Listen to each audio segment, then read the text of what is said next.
Ni hindi ya mambura ma kuririkana mbiraru iria ciakuire guku bururi-ini na nja wa bururi hindi ya mbaara ya keri ya thii. Muthenya uria ukunguyagirwo o mwaka ni mabururi maria mari rungu rwa ngwataniro ya Commonwealth.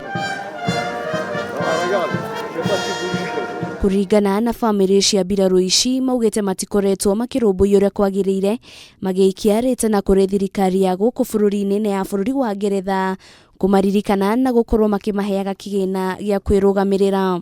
Request they honor these people.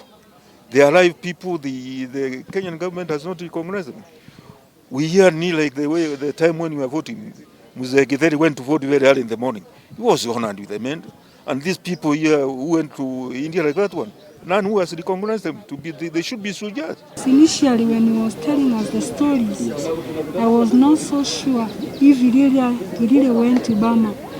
But when he died, when they came for his funeral and they gave their tribute, I was encouraged that my dad is a hero. Mutaramu wigie maundu ma mbiraru kuma bururi-ini wa Ngeretha na uria ukoragwo guku bururi-ini augite ngwataniro ya mabururi maya meri ni thite na mbere na kunyitithio thinga, akiuga Kenya ni matemire itemi nene hari haro-ini no ya keri ya thi kuona amwe yao ni mari mbiraru bururi-ini ucio. We come together in this act of remembrance to really pay homage to their sacrifice, but also to come together to remember those that have survived and over the years have been able to contribute into society too.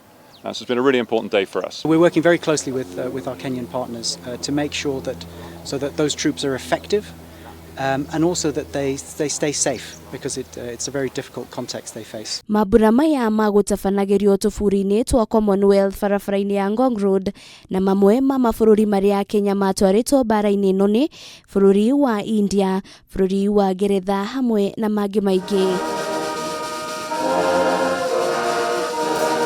Ngiribotera Kameme TV ritura kwa ni Wanjiru wa Foro.